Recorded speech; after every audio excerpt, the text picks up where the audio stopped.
What's going on, Whisper Nation? Welcome into TFW Live, the best kept secret in fantasy football, where we keep that week one feeling going all year long. This is episode 326, where I will be talking all about the injury news and nuggets from around the NFL headed into week four. I'm Austin Sear and joined by none of my best friends today. It's just going to be you and me, Albert. I love it. And the rest of Whisper Nation, who I know is going to be joining in. Big what up to you, Whisper Nation, and a lot of gratitude, of course, to our members over on YouTube who support the show through their monthly subscriptions. Gus Ramos, Pizza Belly, Don Caples, Bailey Ziegler, Kevin Dobby, Nick, Brett Zabo, John Credit, Eric Lorenzen, Donnie Tubbs, Jersey J, and Hanimal.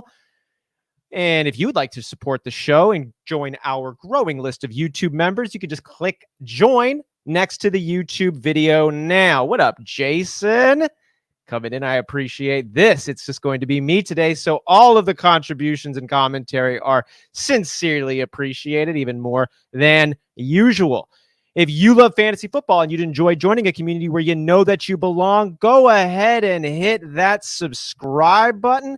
We're looking to get just one more subscriber on the YouTube channel today. Just one, could be you. If you are tuning in and you are new, let me know where you're streaming in from. Want to give you a shout out live on the show. Well, folks, we have had another day of football. Interesting day of football yesterday, of course, there with the Bengals and the Dolphins. Oh my goodness. Of course, you can't bury the lead on this one. The Tua hit shook a lot of us to our cores. Good news is he's alive. His extremities are moving. I heard some quotes, read some quotes at least, that he is excited to be getting back to playing football. Prayers up for Tua and the Dolphins. You know, looking at the other elements of that game, though, I'm curious to hear what you think on this one, Whisper Nation. Teddy Bridgewater didn't look horrible. He didn't look great. I'm interested to see what Mike McDaniel's going to be able to do with the backup quarterback. The weapons, Tyreek Hill was still getting work done after Teddy Bridgewater came in. Like to see that. On the other side of the football with the Bengals, man, T. Higgins was getting fed on this one. Had the big plays, had the big touchdown. Jamar Chase, their other marquee wide receiver, a couple big plays, not as good of a day. 80-something yards there for Jamar Chase. Got pulled in from that touchdown. He looked like he was a little bit close to scoring, but he didn't make it happen. Great game yesterday. Let's go ahead and pull up a couple of the other stats, the notable players from last night's game on a quick recap. Cincinnati, of course, winning there 27-15. You had Joe Burrow in 6-point passing touchdowns, walk out with 24 points, 287 yards, 2 touchdowns, 5 carries, 6 yards.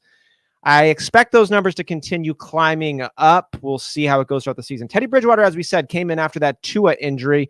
23 pass attempts, 14 completions, 193 yards, 1 touchdown, 1 interception.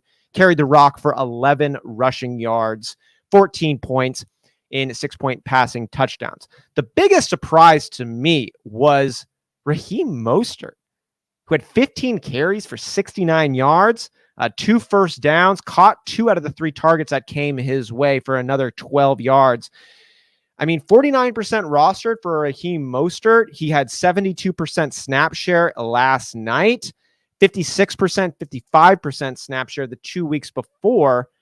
He's had over 10 carries in half the games this season. I'm wondering if Raheem Mostert is a name that we need to be picking up and paying a little bit more attention to. As mentioned, the receivers were really the stars of last night. T. Higgins, 124 yards, 7 for 9 on the receptions. 1 touchdown. Jamar Chase, more of the big play, only 4 catches, but for a decent 81 yards, over 20 yards per catch for Jamar Chase.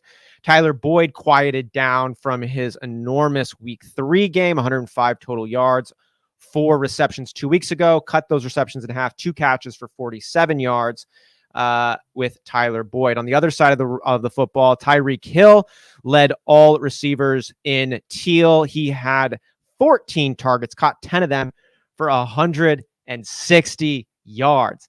Goddamn, Cheetah, you are looking good. You had 2 different quarterbacks, 3 quarterbacks now, if we go back to last season, that you've continued to produce with. Good work for you, Mr. Cheetah. Hayden Hurst had some sneaky appeal, but not if you're Johnny Hicks. He was calling out for us to pick up Hayden Hurst on our underdog bet slip last night. Would have hit the overs. It took that last play there at the end for Hayden Hurst to get over the 26-yard over-under. He finished with 27 yards, though, and that last catch got him 3 catches. I believe the over-under was 2 on reception, so good call there, Johnny, for Hayden Hurst. Mike Gesicki continues his season of 2 catches on 4 targets, 23 yards, and a first down. Kick Fearson for the Bengals, 11 fantasy points, 8 for Sanders.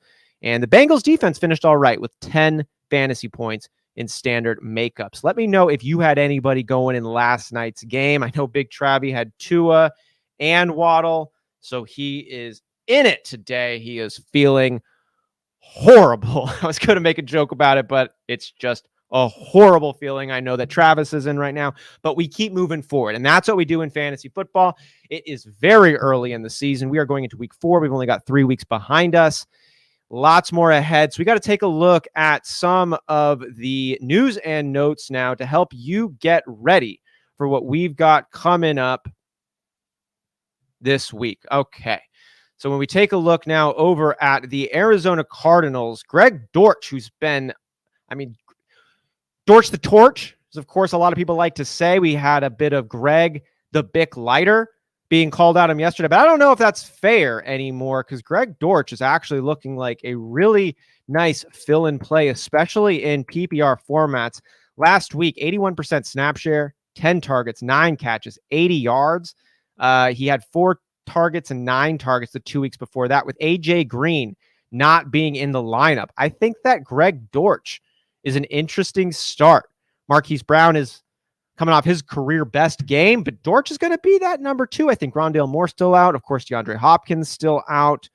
Dortch, get him in your lineups. He's still available in a lot of squads. James Conner was removed from the injury report. You like to see that. Moving on now over to the Atlanta Falcons, where Cordarrelle Patterson practiced on Friday. Glad to see that. Officially questionable. It's a positive development for Cordarrelle Patterson after he missed practice on Wednesday and Thursday. He's been a phenomenal rusher. His targets are down, but his yards per carry are through the roof. Excited to see Patterson. I'm interested to see if he does miss time as the season progresses, if it is going to be Tyler Algier filling in at the halfback position. The rookie, he has looked all right last week. His efficiency wasn't bad. He's going to need more opportunities, of course, to make an impact for you. And I don't think he's going to get those opportunities unless Cordarrelle goes down. This is the first inkling we've had of Cordarrelle Patterson feeling it in the season so far, but he did practice today. He's questionable. Stay tuned to see if Patterson does ultimately play on Sunday. And we're going to be doing a lineup show on Sunday morning at 8:30 a.m. Pacific time. That's an hour and a half before kickoff, answering all of your start-sit questions before kickoff actually kicks in. Baltimore Ravens this is a fucking fun team to watch. J.K. Dobbins, the big news, was removed from the injury report. He's going to play, people. If removed from the injury report, that means he's 100% healthy, right? Yeah. It says here, Dobbins popped up with a chest injury on Wednesday, but got off a pair of practices in to close the week. Injury appears now to be a non-issue. You're feeling really good. Played in his first game in over 20 months last week. Ran 7 times for 23 yards. Expect his role to grow. Moving on, Buffalo Bills. We got Jake Kumrofro not playing. And I think you're all right with that. The big news, though, of course, is going to be coming from Gabe Davis. He practiced today. It was limited, though. Should put him more in line to play against the Ravens on Sunday, which should be an excellent matchup. Officially drew the questionable tag. He told reporters that I'm playing on Sunday. I'd expect for some decreased production. Ankles are not one of those injuries that you can, it's not binary. It's like, oh, if he's in, he's 100%. No, they can play on 70% ankles. Their cuts will be slower. Their speed will be slower. I think you should be a little bit slower with the enthusiasm throwing Gabe Davis into your lineups, but keep monitoring the reports coming up. It does look like he'll play, but I'm interested to see how much action he's really going to get. And Gabe Davis looks to be like the big play wide receiver. He's not a target monster, and he's not Josh Allen's number 1. So there is some concern for me rolling out Gabe Davis this week. You got Dawson Knox with Gabe Davis is down. You'd expect Dawson Knox to get a little bit more work, but he's banged up as well. Got him 3 limited practice sessions. Should be regarded as one of the optimistic calls on the side of questionable. Playing last week as well. Comment around the tight end tier 1. Hovering around that. We'll see what Dawson Knox is able to do. For me, he's kind of looking like a streamable tight end at this point. Working our way through, oh my God, the Carolina Panthers.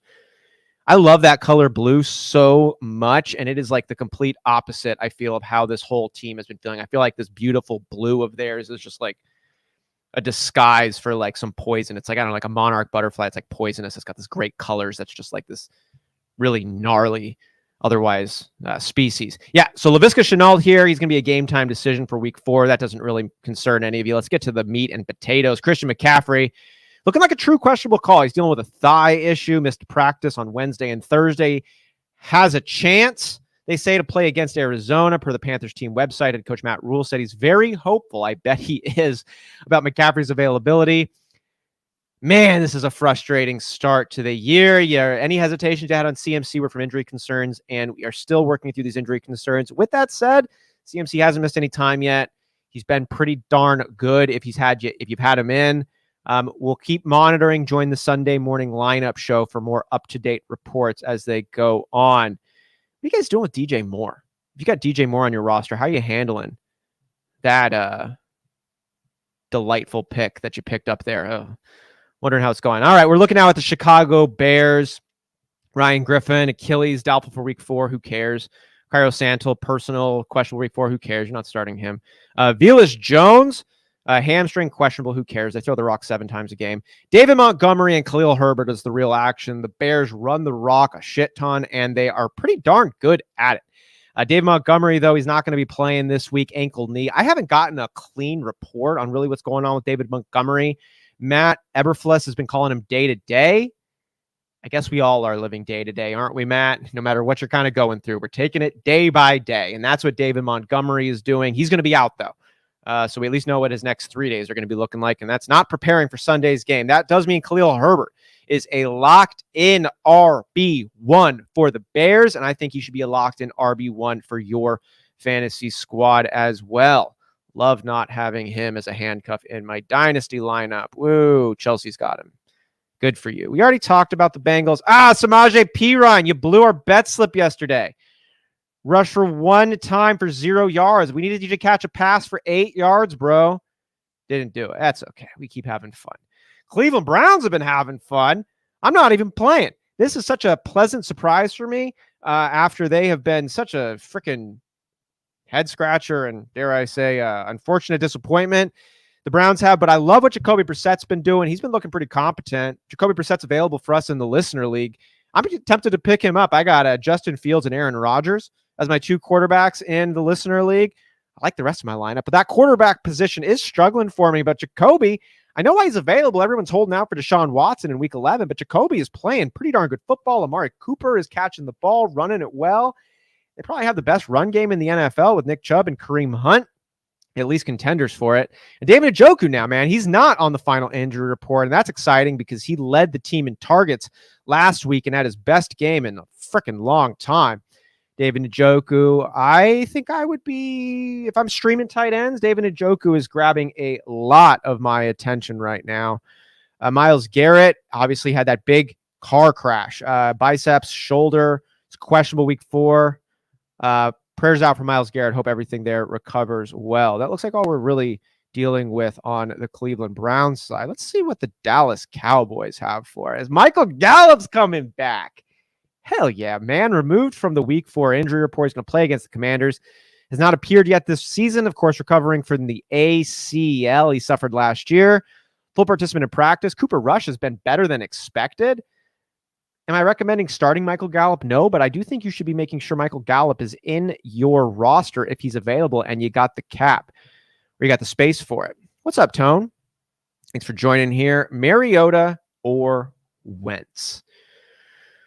I'm going to look into the stats a little bit here to give you a more complete answer, but my first gut is honestly going Marcus Mariota. And it feels a little bit gross, also a little exciting to say. But he's got Cleveland this week. I'm not terrified of that. I like the game script that could be in store for Mariota. Drake London looks really nice. Mariota finally connected with Kyle Pitts, who's a difference maker. Cordero Patterson's running the rock well. The weapons for Mariota are okay. They're not better than Carson Wentz's weapons. He's been so volatile. Like Mariota's been the consistent play, right? Between 18.5 and 20 points in all 3 games this season, 20.3, 19.7, 18.5 in the 3 weeks thus far. Wentz has been up and down. 37.72 week 1, 35.28. Who is this man? The next Josh Allen. But then back down to earth week 3 against the divisional rivals Philadelphia Eagles. He had only 8.64 points after throwing for 0 touchdowns, only 211 yards. So I see Wentz going up against Dallas. I'm not as intimidated by the Dallas defense as I was last season. If you need ceiling, I'm reaching for Wentz. I think Terry McLaurin is still an underrated wide receiver 1. They're beginning to develop more rapport. That's Wentz and Terry McLaurin, who had over 100 yards last week. I like what Jahan Dotson's got. I like Logan Thomas. I like J.D. McKissick. I like Antonio Gibson. There's a lot of weapons, actually, for the Washington Commandos. And Mariota's couple aren't horrible, but Wentz has shown a greater ability to chuck the rock. He's also shown an ability to really just eat it for you. If you need ceiling, I'm going Wentz. If you're feeling pretty good about your matchup, I would lean Mariota just to take that expected floor that Marcus Mariota would bring. What up, Stephen Joe? Let's read this for the first time. Would you start Brandon Cooks or Josh Reynolds? Had 10 plus targets and 96 yards last game. With Swift and St. Brown out, I'm not sure where to lean. This is a great question. So Josh Reynolds, wide receiver for the Detroit Lions, as Steven mentions, had 10 plus targets, 96 yards last week, has a similar type of play style to Amon-Ra St. Brown, who will be out, and also Swift for those dump offs. So you do like the presumed targets and workload of Josh Reynolds. You almost always like the workload that Brandon Cooks gets, no matter what his team, no matter what his quarterback. Brandon Cooks just keeps getting it done. And he's had 7 or more targets, Brandon Cooks, in every game this season, behind with Davis Mills at quarterback.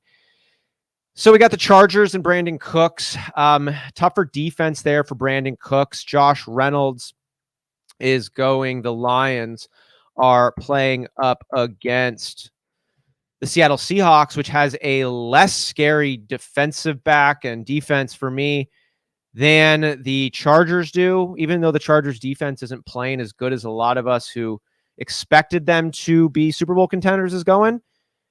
This is a cute call, but I think I'm leaning Josh Reynolds on this. I think Marcus Mariota has already shown a rapport and a trust with Josh Reynolds. You saw him get his best game of the season last week when St. Brown, who was in, but was dealing with that ankle, that same ankle that's now keeping him out of this week. I think I'm liking Josh Reynolds on this. The Lions have also been kicking ass, scoring a lot of points. A lot of that has come through the production of Amon-Ra St. Brown, and Swift, and you're not going to have that. But Jared Goff has been scoring. They've been moving. I think I'm leaning Josh Reynolds about 45% over Brandon Cooks. Thanks for the questions, Steven. Tone following up. Tough decision for me. Mike Williams or Drake London? Is Herbert going to look as bad as last week? This will be the second week that Herbert would have to play on that fractured cartilage. He's going to develop a little more comfort playing in discomfort. And you got Keenan Allen out, so Mike Williams should be getting more work. Drake London has looked really good, though. I think I'm taking the talent of the Chargers over the presumed connection of the Atlanta Falcons. Mike Williams was going, in the 3rd, 4th, 5th round of your redraft leagues for a reason. He's already shown us that pop. Justin Herbert's going to need to throw the ball somewhere. There's nobody else who's going to have as much history with than Mike Williams, nor talent than Mike Williams. I think I'm leaning Mike Williams on this for this week. Good question, though. Spective Cat, thanks for joining in. Njoku or Pat Freiermuth this week? Njoku finally had a breakout week, and Steelers quarterback makes me want to take the risk. I'm not loving what the Steelers have really been about with Mitch Trubisky behind center. I mean, he looks like a really good athlete. Mitch Trubisky looks like someone who could like coach a quarterback on how to play quarterback, but I don't think that Marcus Mariota is looking that awesome. And despite Pat Freiermuth being involved in 75% of the snaps in every single week, week 1, 75 yards was the most yards he's gotten this week. And it took 10 targets for him to get that many. I don't think we're going to see 10 targets go in Pat Freiermuth's direction, not with Deontay Johnson, Chase Claypool, and George Pickens all on the Steelers team. And then the other guy you got here, Njoku, who is, physically, people forget that David Njoku was taken in the first round. He's only 26 years old. Like, he's built like Udonis. He's a physical freak.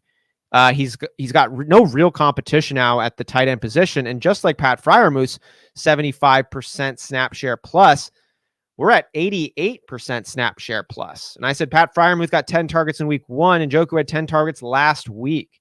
I think that could have been a bit of a breakthrough between Njoku and Jacoby Brissett. I am excited to see what Brissett and Njoku can develop together moving forward. To me, it's Amari Cooper as the number 1, but Njoku is legit talented.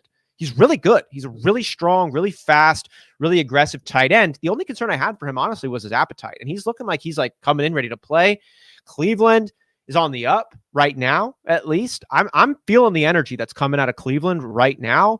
If it's my lineup perspective, I'm playing Njoku this week. I'm excited about the ceiling Njoku brings here. The Joker, what's good? Thanks for joining in. Who should I start at running backs and flex? I got Jamal Williams, Rashad Penny, Ramondre Stevenson, Treylon Burks, Jeff Wilson Jr. So far, I've got Jamal Williams and Jeff Wilson in those slots. Okay. So we got 2 here. I like both Jamal Williams and Jeff Wilson. JW. Nice. So Rashad Penny, I think Ken Walker is going to keep eating in. He finally had some exciting plays last week. And I just can't trust Seattle right now. They're figuring it out. So I think of fading Rashad Penny right now.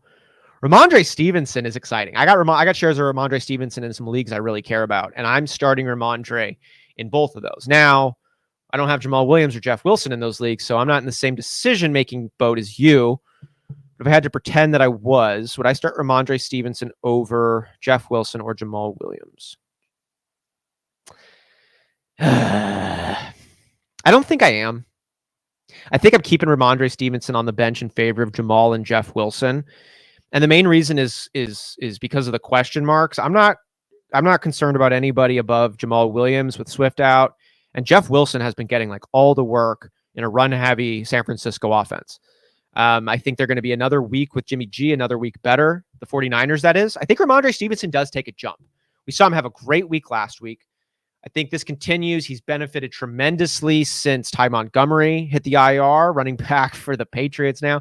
Damien Harris looks like his knee is a bit of an issue. Ramondre Stevenson has been running the ball better. I think that Ramondre's ascension continues, but it's like Ramondre ascending to top of the depth chart right now where Jamal Williams and Jeff Wilson already are. So I think I'm keeping with what you've got, Joker. If you really wanted to put Ramondre Stevenson in over Jamal or Jeff, if we get like a report tomorrow that Jeff Wilson stubbed his toe really hard and, he's not feeling as springy, then maybe you go with Ramondre Stevenson. But where you're at right now, I like this decision. Treylon Burks, I like him as the season moves forward, but I'm not starting him over either one of these running backs. Great questions here. What up, Stephen Joe? Njoku or Everett? All right, so Gerald Everett here, of course, tight end for the Chargers. 75% snap share last week, 6 targets, 2 catches, 25 yards. With Keenan Allen not playing again, you like the increased workload that should come Gerald Everett's way. But again, last week we didn't have Keenan Allen either, right? And Gerald Everett's looking at a 75% snap share and 6 targets, 2 catches. Njoku, Gerald Everett's best snap share of the entire season is lower than Njoku's worst snap share all season. I think Njoku has a higher upside than Everett does based on a physical standpoint and role on the team standpoint. So I actually like Njoku. I don't dislike Everett, but no joke who's got the edge for me. What up, Dylan? Can't find an update on Cordell Patterson. He's been pretty good, but wondering if I should start Brandon Hall over him. Ooh. So he just got over. He practiced today. Cordell Patterson did. That's good. He was limited this week. That's not good. You've got Breece Hall with more snaps and carries than Michael Carter last week. You like that. But the big question, of course, in New York for the Green is what's Zach Wilson going to do? You know, we've got Elite Joe Flacco throw in Breece Hall 10 targets plus 2 out of the 3 weeks. I don't know if that's going to continue with Zach Wilson. We got to wait and see. I'm excited about Breece Hall. I'm starting him in leagues where I do have some other people playing behind him, but I think I would still go with Cordell Patterson as long as we don't get any concerning updates between now and then. The good news is you don't have to make a hard decision right now. Tune in to the Fantasy Whispers, 8:30 a.m. Pacific time on Sunday.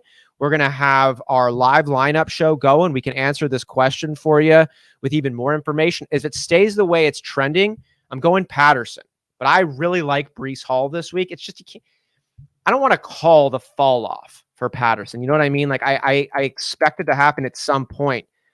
A homeboy's averaging 6.16 yards per carry with like over 15 carries a game. Like Cordell Patterson's picking up right where he left off last season. Looks really good. He's got his role on the team. Breece Hall is exciting, but maybe it's almost like you can get Cordell Patterson, who's averaging 6 yards per carry and is the number 4 overall running back in standard. Or you got the mystery box with Breece Hall. You know, might even be like the number 4 overall running back and averaging 6 yards per carry. So it's like the mystery box thing. Like you hope Breece Hall does what Patterson's done. Just stick with Patterson for now. What up, Ryan? Can you pick 3? I can. Saquon, Cook, Connor, and Dillon. I assume this is AJ Dillon. We got James Conner, Dalvin Cook, Saquon. Okay. Saquon is in for me all the way. I think that's it. That's locked in. I like AJ Dillon this week. Keep an eye on Dalvin Cook. We'll be getting to the rest of the news and notes here right after. We're going to start working through the rest of the news and notes here. Presuming they're healthy, I'd go Saquon, Dillon, and Dalvin Cook. But we got to stay up to date on more news and notes as these updates keep rolling in. That's my status for right now. You got a good 4 though here to choose from. So stay tuned on this one. But as of right now, I'm going Saquon, Cook, and Dillon. What up, Sebastian? So I got Aaron Jones, James Robinson, Jamal Williams, and Kareem Hunt. Not bad. I want to combine Mike Williams with one of them and trade for a top-end receiver. Okay. Who do you think I should pair with Mike? All right, let's see here. Aaron Jones, James Robinson, Jamal Williams, Kareem Hunt. So Jamal Williams right now is a super great sell high. And he's even got some appeal for the next couple of weeks, we think, because DeAndre Swift is out. And Jamal Williams, who's a top 10 running back based on his touchdown production, you expect to get more workload. But that's how you sell him. There's a chance where Jamal Williams just kind of keeps doing what Jamal Williams has been doing. And that's serving as a more complementary role. I mean, he hasn't broken 45% snap share. 34% week 2, 33% week 1.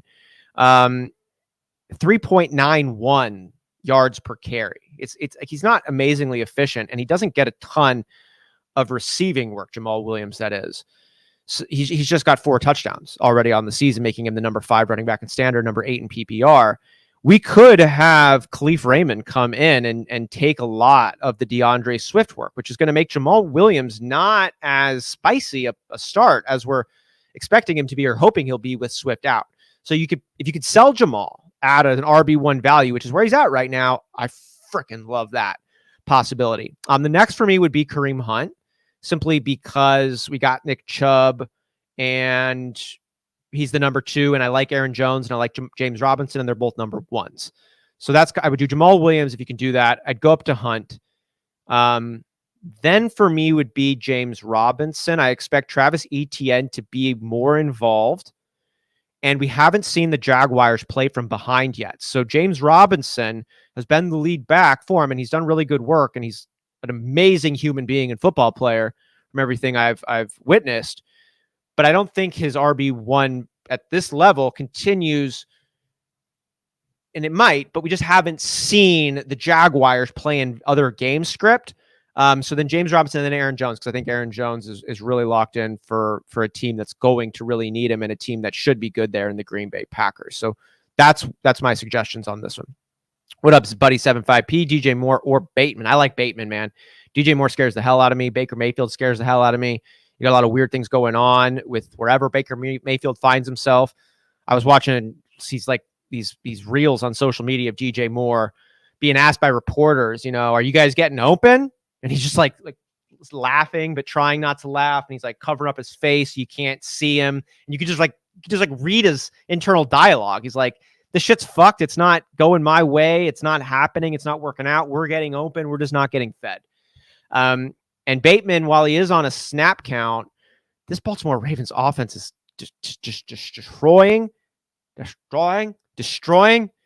And Bateman has been able to flash some really, really good moments. If DJ Moore had done what Bateman had done thus far in the season, you'd be loving DJ Moore. So I'm going Bateman. Dylan subscribed. Thanks, my guy. I appreciate that. And anybody else is here just tuning in, let me know where you're tuning in from. I want to shout you out on here. I'm going to get some more questions. Once again, I'm going to get through your questions here, and then I'm going to keep going on with the news and notes here. I've got Dallas just chilling up in the window. I'm going to keep it there for now. All right. Have Chase in 2 of my leagues. It's been rough with the Bengals offense. I know, right? His game is basically diminished because the O-line can manage long enough for Burrow to get the ball onto him. LOL. Just wait. Just give it a little bit of time. I got Jamar Chase 2 in my league of record. He's the big play option. I think this O-line, I think this whole offense is going to keep getting better.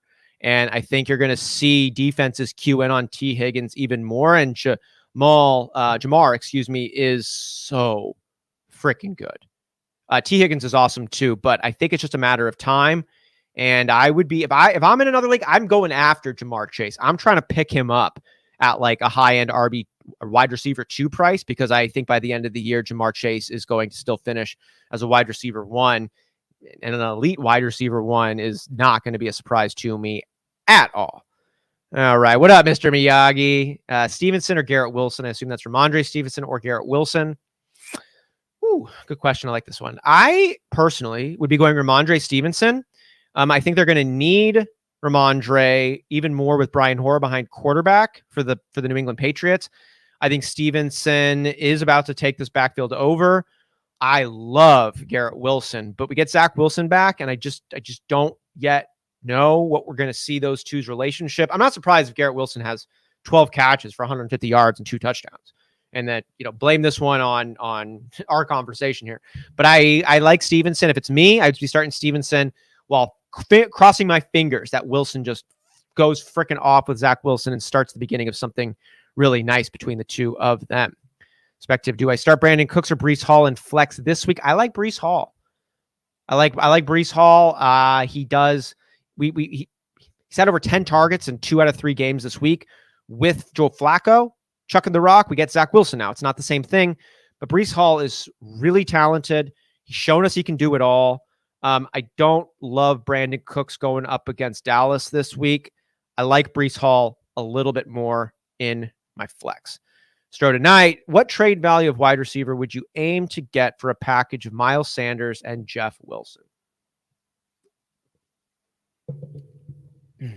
Pretty good one. Jeff Wilson is a really nice running back until Elijah Mitchell returns, and he's been hurt so often. I think Jeff Wilson probably stays involved even if Elijah Mitchell comes back. I think you see a more split up backfield. Miles Sanders has started off hot, but there's some question marks with everything on an Eagles running back, as we've seen over the last couple of years. What value of wide receiver? Probably a back end wide receiver 1 on this is the range that I would be looking for, just given the scarcity of running backs. And you got 2 who aren't bad.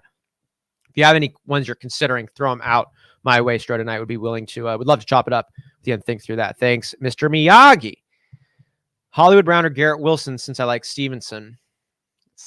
I really like Hollywood coming off that career game. I like what we just saw.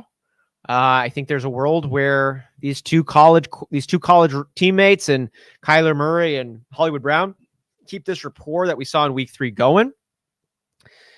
I'm leaning Hollywood Brown in this one, But again, I'm really hoping that Garrett Wilson just goes the frick off and you can be excited and confident about starting him with Zach Wilson down the road. What up, Jacob?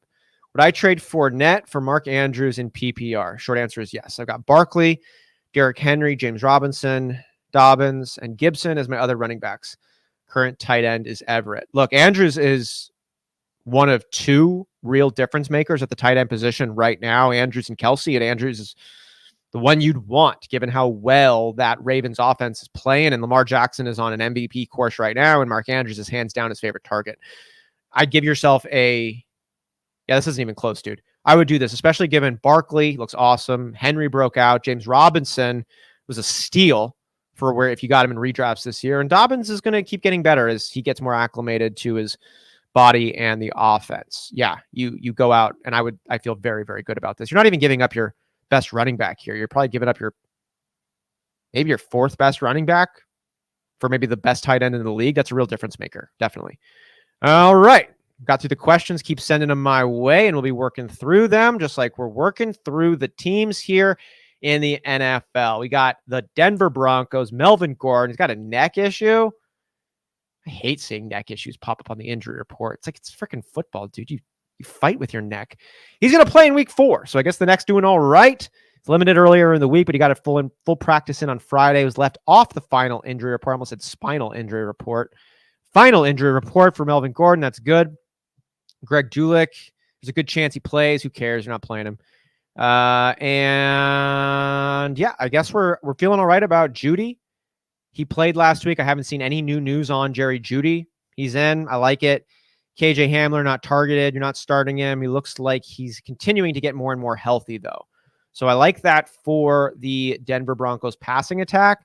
I like the chances Russell Wilson should have going up against the Las Vegas Raiders, who have given up top 8 points to the quarterbacking position or more in every single game this year.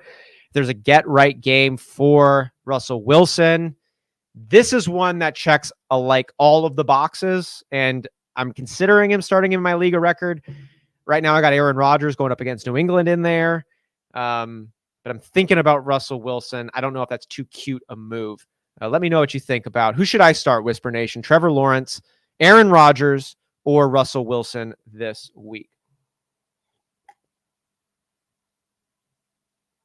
Oh, water's awesome. All right, Detroit Lions. TJ Hawkinson. He's got a foot. It's hurt, but he's going to play in week 4 against the Seahawks. Hawkinson is not going to be the next Travis Kelce for us, but he is above a Jag. I expect increased targets for him with Amon-Ra St. Brown out. He could be the primary target. We'll see about Reynolds. We'll see about Jamal Williams. DeAndre Swift, he's not playing. Josh Reynolds, like him, he's questionable. He's gotten back-to-back limited practices. They're desperate, though. I'd be shocked if they didn't play Josh Reynolds. This does make me a little bit concerned, though, given his appearance on the injury report. And I'm not starting Jared Goff. It's an awesome matchup for Jared Goff, but I'm really concerned about the lack of weapons here. Moving on to my Green Bay Packers while that's popping up. What up, Reese? Do I start CMC or Javonte? Good question. I think I'm going Javonte Williams against the Las Vegas Raiders instead of CMC, who's truly questionable, dealing with that thigh issue.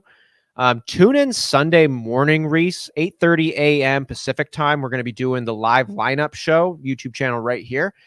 We'll have more information at that point in time. Maybe CMC's out. That makes your decision really easy. But if it is exactly where it's at right now, Javonte's doing great. No concerns about him. He's not on any injury reports. And I just mentioned that Melvin Gordon, he's going to play, but he's got a neck issue. Melvin Gordon's snaps are already down. Factor in a neck. I think that's more logic suggesting Javonte Williams is going to get more action. CMC, he's been okay. He hasn't been elite, and he's dealing with a thigh, and he's truly questionable this week too. So I like Javonte Williams this week. Over to the news and notes side. Christian Watson hamstring was removed. Yes! In the week 4 injury report, he's going to play against the Packers. I wouldn't recommend starting him, but I'll tell you what, man. Romeo Doubs, he could be like the new Randall Cobb. Christian Watson has that field stretching ability. One of the most physically gifted wide receivers coming into the rookie class, Christian Watson. This dude is a physical freak, 6'4", 4.3 40 times. He lifts the bench press a lot of times. He can jump really high. He can move really fast. I like Christian Watson. Allen Lazard was removed from the week 4 injury report. He's going to play against the Packers. Ankles linger. So expect a little bit of a decrease in production from Allen Lazard, but I think Allen Lazard is in there as the number one option. Him and Dubs, it'll be really interesting to see how Dubs and Lazard play, given like they're both kind of possession type guys. Christian Watson is that streaker. We're going streaking. You can bring your green jersey. Let's go. So yeah, Christian Watson feeling all right. AJ Dillon, he's got a knee removed from the injury report. He's going to play. No real concern there. Jair Alexander's questionable. I hope he plays. I'm just a Packers fan. All right. Moving on from the Green Bay Packers to the Houston Texans. Damien Pierce, what up? He's got a hip. It's not on Houston's final injury report. It's on the RB2 flex line against the Chargers in a game where the banged up LA Chargers side has slowly bled down from a favorite 6.5 points to closer to 3. Damn, dude, the Chargers are only favored by 3 points in this game, going up against many folks' AFC representatives in the Super Bowl, the Los Angeles Chargers. That's slipping out fast. So we got Pierce, he's in, he's starting to break out, building on that preseason success. And yeah, so I like him. He's a fine start for you. I got him going in the Listener League. Indianapolis Colts.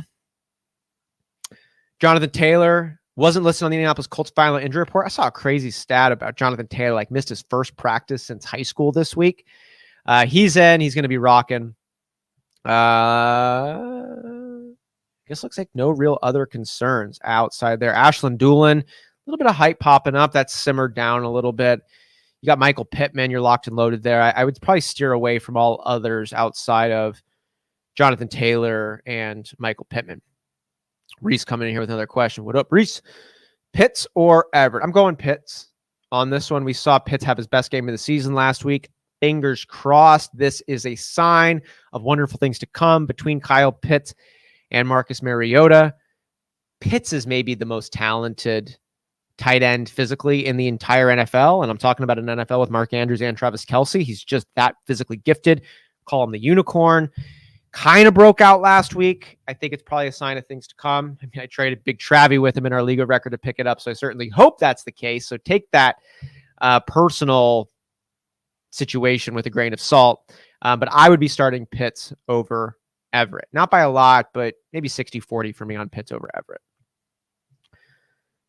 Oh, my Jacksonville Jaguars, Zay Jones. He's got an ankle issue, but he's looking like he is playing.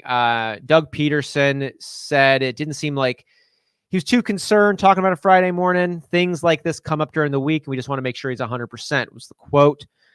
Jones has been really nice in deeper leagues for you and in PPR formats. Getting a lot of targets, only a couple behind Christian Kirk. 6 of 9 targets last week, 72 yards and a touchdown. Marvin Jones has been a decent third option there. Also with Evan Ingram, who's been feeling nice. I like this Doug Peterson, Jacksonville Jaguars team. Trevor Lawrence is playing really efficiently. James Robinson is the comeback player of the year right now, in my opinion. We still don't even know what Travis Etienne is about. This, for me, this Jacksonville Jaguars Philadelphia Eagles matchup is my game of the week. Undefeated Philadelphia Eagles, who I've got as my Super Bowl favorites right now, going up against their former Super Bowl winning head coach and Doug Peterson, who's got his Jaguars not looking too shabby at 2-1 with a huge win last week over the Chargers. I'll tell you what, if the Jacksonville Jaguars shock the world and beat the Philadelphia Eagles this week, we are going to be talking a lot about Jacksonville. They will force national media to say their name. We're going to say the Kansas City Chiefs name right now. Harrison Butker been dealing with an ankle issue. He's not spotted Friday's practice. I wouldn't feel comfortable starting a kicker with an ankle issue no matter what. Marquez Valdez-Scantling dealing with an abdomen issue. He is practicing on Friday. This is an upgrade after he sat out yesterday. I'm not recommending starting him, even though he had that really good week 1. He always has that boomer bust potential. He's like a desperate flex play for me. Mecole Hardman. Return to Chiefs practice Thursday, getting in a limited session. He's already got a heel issue. Not recommended starting for him. I'd be really rolling out Juju in my flex probably. Travis Kelce's locked and loaded. Patrick Mahomes is in there for you, but that'd really be it for me. All right, moving on to the Las Vegas Raiders. Man, what's going on in Las Vegas right now? Ugh. Foster Moreau, he's not going to play in week 4 against the Broncos. You like the uptick there for Darren Waller. He's locked in lineup, loaded into your lineup regardless. Hunter Renfrow shouldn't be in your lineup because he's got a concussion. He's going to be out week 4 again. And Josh Jacobs, no reports on Josh Jacobs. He had that illness, came in last week, had over 15 touches. You'd love to see that. Ooh, here's this. Los Angeles Chargers look like they could use some charging over here. Plug them in, man. They could use some more juice. We've got Donald Parham, hamstring, questionable week 4. It's not a recommended play either way. Keenan Allen, that's the big bit of news. He's got a hamstring issue keeping him out again. Fire up your Mike Williams, but be careful as we also have Justin Herbert recovering from his rib cartilage fracture. He'll be in. That's a lot. I know he's playing. He's going to be more used to this injury, but just, think about it yourself. Like, you're going to be wincing at times. And I've heard reports of when you got this rib cartilage, it's like you're normal. And then all of a sudden you do one move and you're really wincing hard. He's a tough ass dude, Justin Herbert, no doubt on that, but he's not going to be 100%. So take that into consideration, making your fantasy decisions. Moving on to the LA Rams, Darrell Henderson, rushed 4 times, 17 yards. This isn't an update on their injury. I like Darrell Henderson as a buy low candidate. I'll just throw that out there. Cam Akers still concerns me from an efficiency standpoint. I think he's going to keep getting more opportunity. But I am looking at Darrell Henderson as a buy low.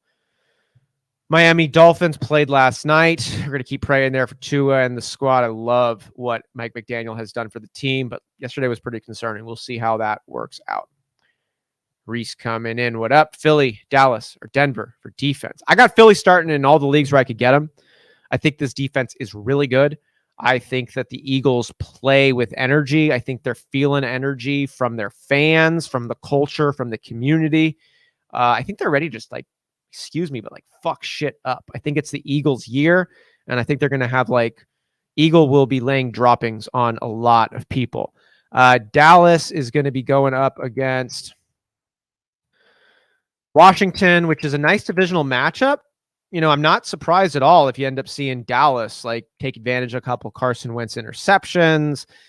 Antonio Gibson has been known to fumble. Maybe they pick up one like that. Divisional matchups, to me, just take a dollop of chaos and throw it in there. And you like that chaos, in defensive matchups. But it could work on both directions. I could also see the Washington Commandos just having a great game against a divisional rival going up against Dallas. So I'm a little bit concerned by that matchup. It is at home, which is nice for the Dallas Cowboys, but they're not going to take it over Philly for me. And then Denver, who's got Las Vegas this week. Las Vegas hasn't looked good. So I don't hate this, but for me, it's going to be between the Denver Broncos defense and the Philadelphia Eagles defense. If it's my lineup, Reese, I'm playing Philly.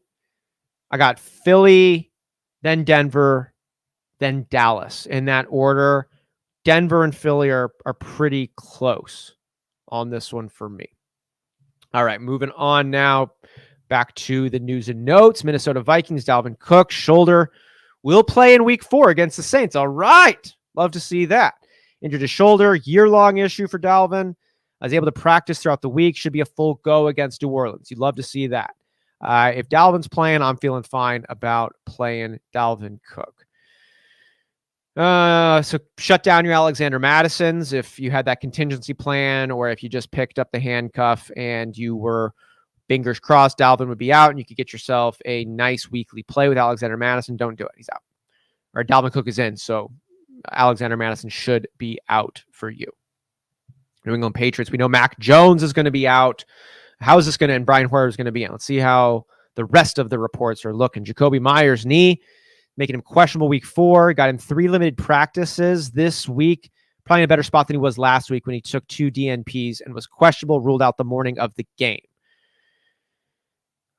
Jacoby Myers is probably playing, but with the new quarterback and Hoyer coming in, I can't confidently confessed to the relationship between Myers and Hoyer, I'd steer away. I think this New England offense is dog shit. I'm sorry. I'm just gonna throw it out there. Outside of Ramondre Stevenson, not feeling awesome about starting anybody. You're definitely not starting Mac Jones. He's not playing week 4. Your Aguilars, your Devontae Parkers. These to me are like deep league streamable options. If you're in a bind, they're not bad. You know, I don't like the chances of Brian Hoyer linking up with Aguilar or Myers or Devontae Parker for over 6 catches, over 85 yards. I couldn't really give you a strong take on who'd be getting the touchdown out of all of these options. I think they probably play pretty smart. I think they probably play pretty conservatively. I think they probably feed the run game a lot and try to keep it close with Aaron Rodgers and the Packers. So I'd be leaning away. I'm usually leaning away from the New England playmakers post Brady. All right. What's up, Andre? Vikings, Steelers D, or Denver defense? All right. So we talked about Denver. I do like Denver going up against the Las Vegas Raiders and what has just been a disappointing start for Josh McDaniel's squad.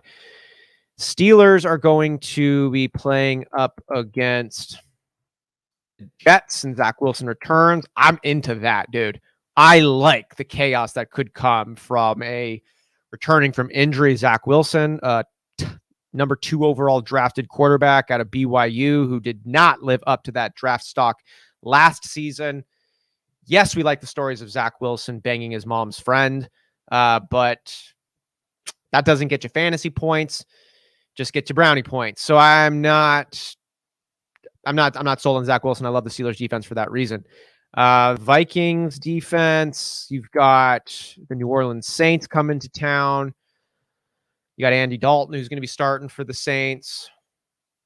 I like that actually too. I don't think Andy Dalton is that great. And we've seen him make a lot of mistakes in the past, but he's not a guy just like open it up and say a prayer and let the rock fly. So but like Zach Wilson kind of is. And that's what you really want when you're starting a defense. You don't necessarily want the defense that's going to keep their opponent to the fewest amount of plays, fewest amount of points. You want the defense that's going to be able to capitalize on some chaos and maybe cause a little bit of chaos through sack fumbles, special teams plays, things like that. And getting a non-confident quarterback who's still going to try his best in there is that's your best recipe to mondo defense special teams points. So the Vikings for me would be the third choice here. I think I'm going Steelers number 1, then Denver, then Vikings. I love this question, Andre. Moving on, New Orleans Saints. We just talked about them. We know that Andy Dalton's going to be starting. We've got Jameis Winston recovering from 4 cracked vertebrae, played last week. My goodness, these guys. Super tough. Traquan Smith got a concussion. He's not listed on the New Orleans final injury report. Not recommending starting Traquan Smith.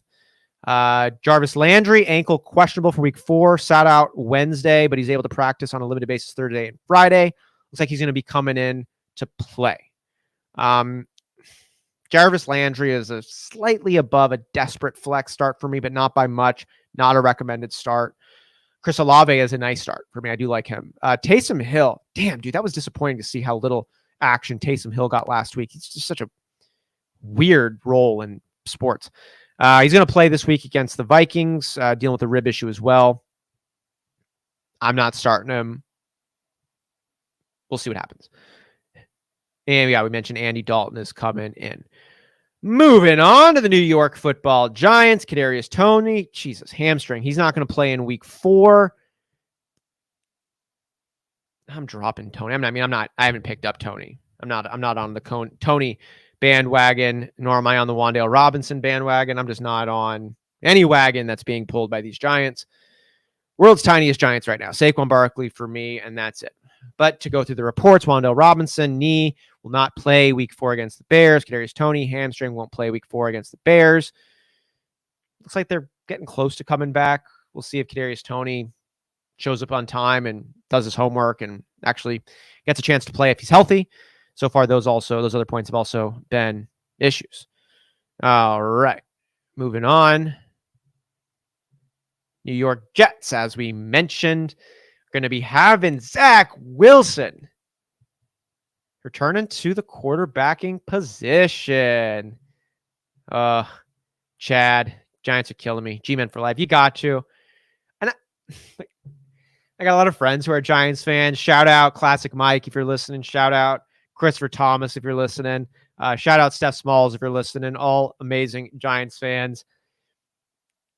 Your Eli Manning Super Bowls against Tom Brady, it's like the most Giant shit I've ever heard of. And just like the way it all goes, the New York Football Giants organization is so unique. And I mean, being a Cardinals fan, I'm jealous. Being a Packers fan is a different story, but G-Men for life. You got to do it. Stick with your squad always. Oh, what's up, Albert? Pick 2 full point PPR. Devonta Smith, Chris Olave, Curtis Samuel. Devonta Smith and Chris Olave. Okay, Devonta Smith, I really like what we saw. Everything outside of week 1 from Devonta Smith. Love what we're seeing out of the Eagles. A.J. Brown and Devonta Smith look like they could be a really nice combo. He's in there for me for sure. Chris Olave has been great with Jameis Winston throwing the rock. Now, Chris Olave has been great in college. Chris Olave is a really good football player. I think he'll do just fine with Andy Dalton, but there are some extra question marks there. Curtis Samuel is an interesting one too, right? Like he's got this kind of like Deebo Samuel type of role. He gets 3 carries a game. He gets a good amount of targets thrown his way. 10 targets last week, 9 targets, 11 targets the 2 weeks before that. Hasn't gotten over 78 yards, but with that amount of volume, you'd expect an uptick to come. I think between Chris Olave and Curtis Samuel, I'm having a bit of a tough time going hard on either one. I want to say Chris Olave because it's a more secure pick. But if I take away the names and you just show me the work and you show me the consistency with their quarterbacks, I think I'm leaning Curtis Samuel by just a hair over Chris Olave this week. Yeah, that's my take on this one, but it's really, really close, Albert. If you're feeling strong one way or the other, I encourage that decision. If it's me, I'm going Devonta Smith, Curtis Samuel, Chris Olave.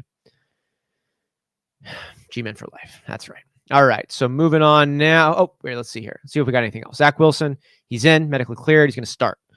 Later, Joe Flacco. No reports on Corey Davis. No reports on Garrett Wilson. No reports on Breece Hall. That's what no news is good news. Hooray. Moving on. Philadelphia Eagles, where Boston Scott is going to be out this week against the Jaguars. Uptick on your Miles Sanders. A.J. Brown practiced Friday, missed 2 days before with personal reasons. Unclear of what those options are. If it's a funeral, I'm very, very sorry for your loss. I'm eager for your post-death play. It's kind of a rule in fantasy.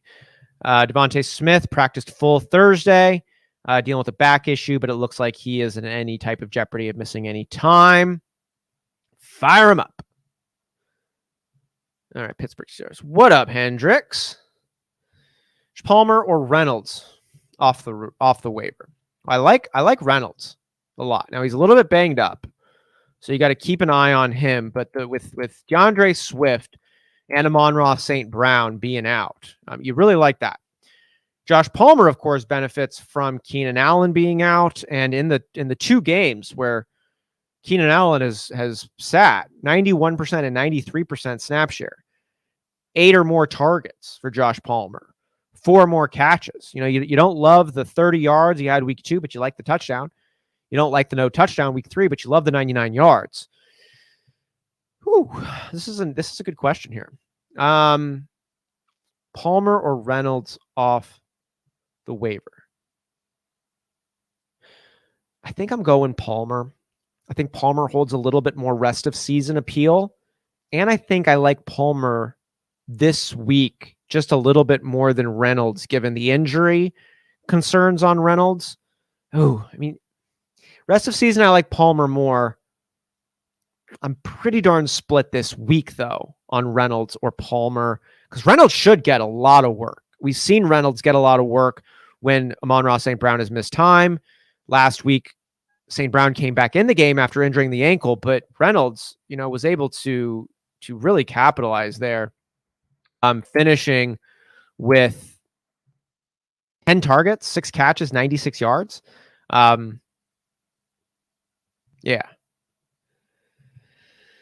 Yeah, I have St. Brown, but my opponent has Keenan Allen too. I see.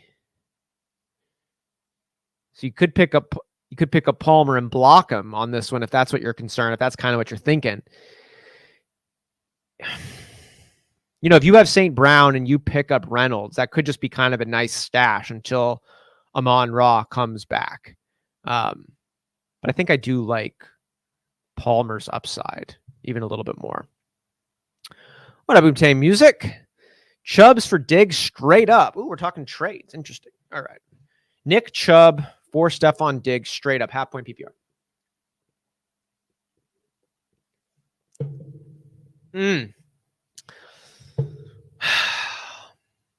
I'm leaning no, because when they're equivalent, I'm taking the running back.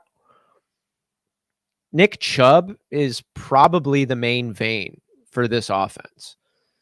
Stephon Diggs behind Josh Allen is kind of like the main vein for this offense too. So it's really nice. But Nick Chubb is going, he can get you 20 plus carries any week. All the dude does is average over 5 yards a carry. Like, Nick Chubb is one of the best running backs in the NFL. Stephon Diggs is one of the best wide receivers in the NFL too. But because we're kind of got him right there at the same level, and it is half point PPR, I think I would lean Chubb on this. It's really, really close, but I'm taking the running back over the wide receiver, and all things are equal. Hendricks following up. I'm just scared Detroit won't be able to move the ball as effectively without Swift. Yeah, man, me too. And without Amon-Ra, right? Like, is Jared Goff this good, or has he kind of been a product of this well-run team, which is a part of which is constructed by a lot of these other weapons? I think that's a really fair call. I got question marks too with the Justin Herbert injury and the Chargers not playing as well overall. So I'm concerned, but I'm not concerned as much about the offense in Los Angeles as I am Detroit, despite the hot start. I hear you on that. What up, Yitz? 12-man, 0.75 PPR, 2 running back, 3 wide receiver, 1 flex league.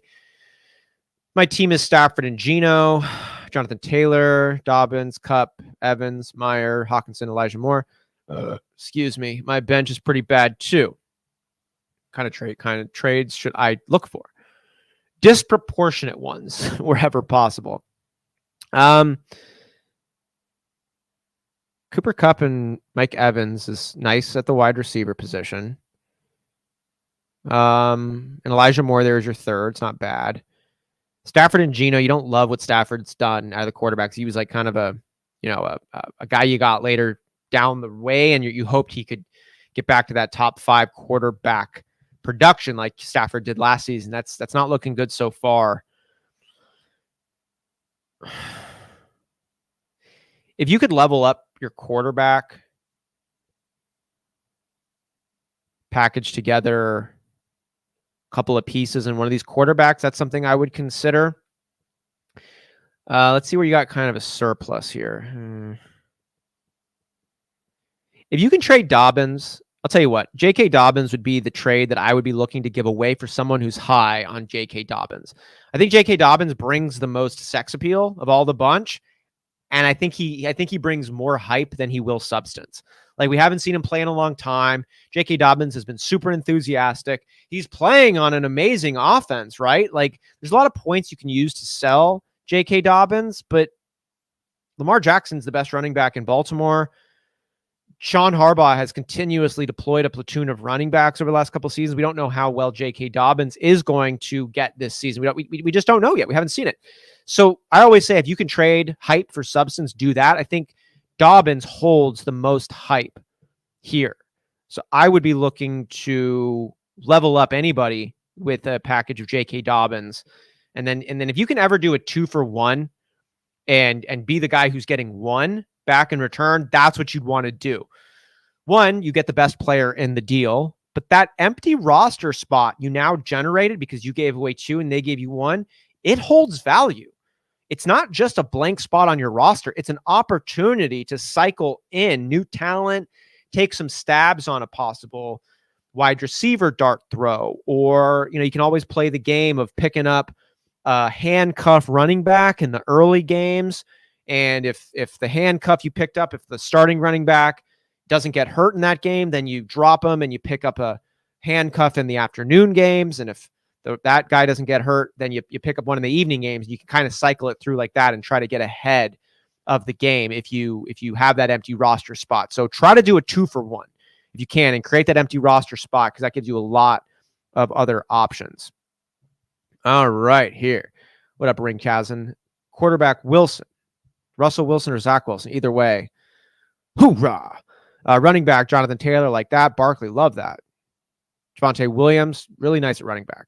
Wide receivers Mike Evans, Cortland Sutton, Curtis Samuel, Palmer, not bad. Tight ends Waller and Njoku. Okay, who should I trade for a top wide receiver? I mean, if you got Russell Wilson and you can find somebody who's excited about Russell Wilson, I'd be looking for that. But don't trade Russell Wilson at basement value. This week against Las Vegas, Wilson could pop. Keep that in mind. Who should I trade for a top wide receiver? Curtis Samuel would be someone you can put a sales pitch together for. We're talking about the number 12 wide receiver in PPR formats. Is that going to continue? I think Curtis Samuel could be a good wide receiver 3 for you. I don't think he stays a wide receiver 1, just given Terry McLaurin. Dotson's going to pick up. Logan Thomas is going to pick up. Carson Wentz had a really great week 1 and week 2.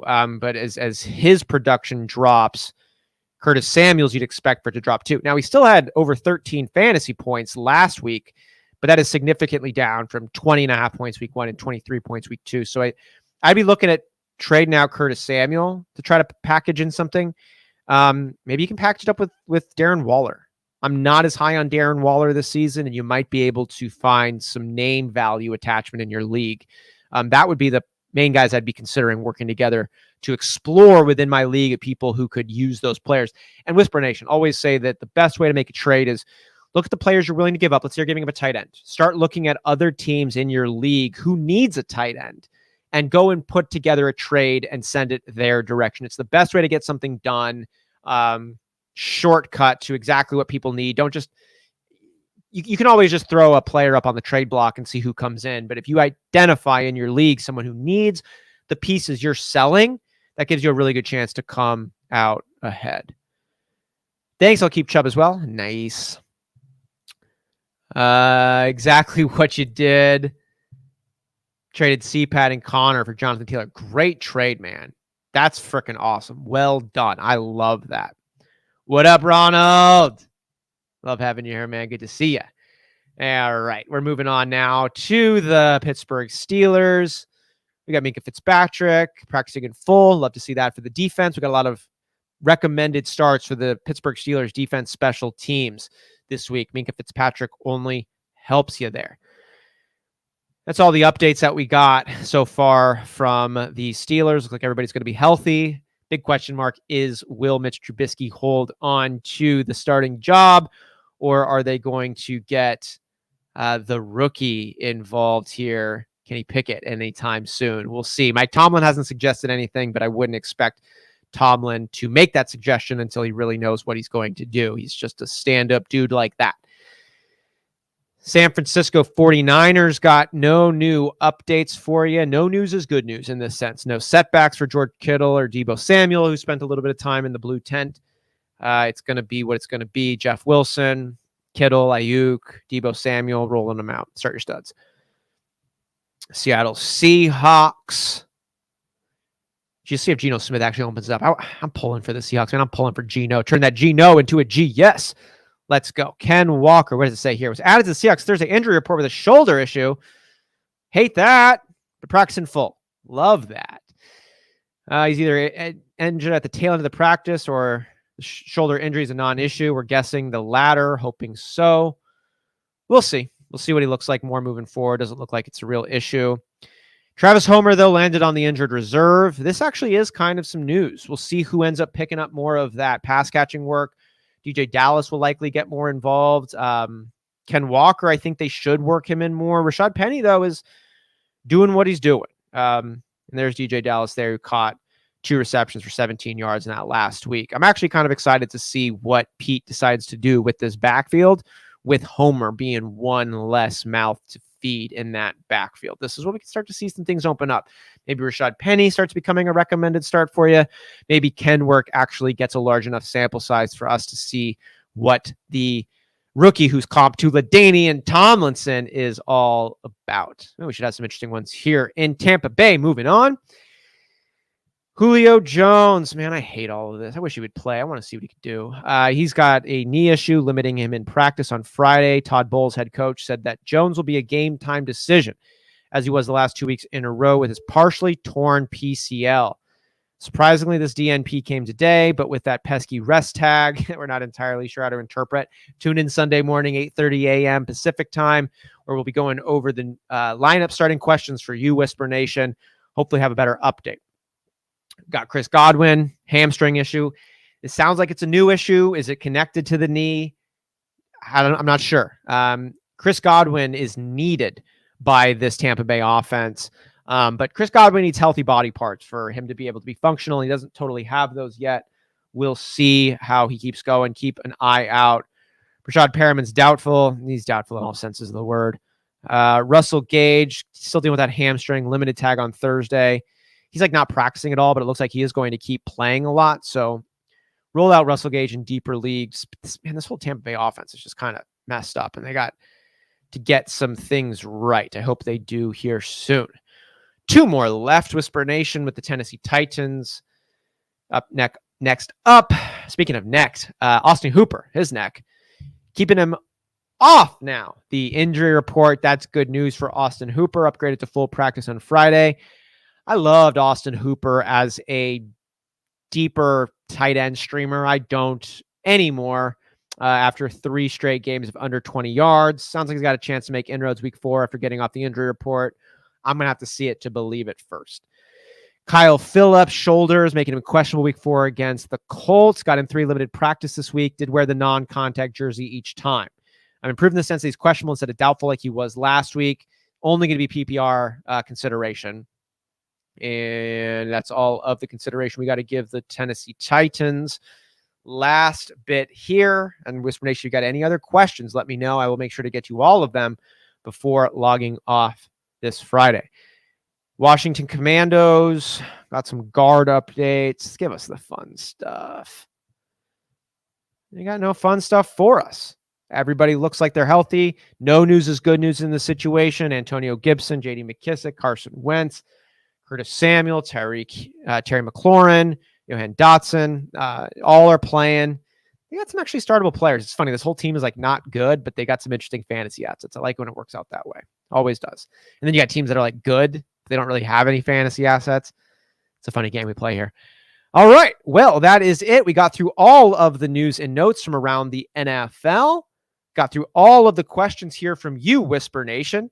If you liked what you were listening to, don't get used to it. It's just me on the show, and I'm usually joined by my best friends. But we certainly miss them today, and we will love to have you on additional shows. So if you do like what you're saying, all jokes aside, consider subscribing to the show. And before you do go, if you could do me a personal favor and hit that thumbs up button, help us grow the specific show here. The algorithm really likes it when you hit us with that thumbs up, and we just freaking love connecting with fantasy football fans and chopping it up and working through the thought experiments. Share with me your wins. Share with me your losses. I just love this world, and I love all of you very much, and there's not a single thing you could do about it. That's it. Let me find the outro video here. All right. I hope this is the one. Join the Discord. Johnny's going to plug it here on the other side. I'll see you on the other side. On behalf of Big Travie, Johnny Game Time Hicks, Donnie Tubbs, our fantastic producer, and you, Whisper Nation, I'm Austin Sear. We're the Fantasy Whispers. We'll see you on Sunday, 8:30 a.m. Pacific time. Peace. Right here. Look at you go. You made it to the end of another one of our videos. Hey, if you still have some questions, I totally understand.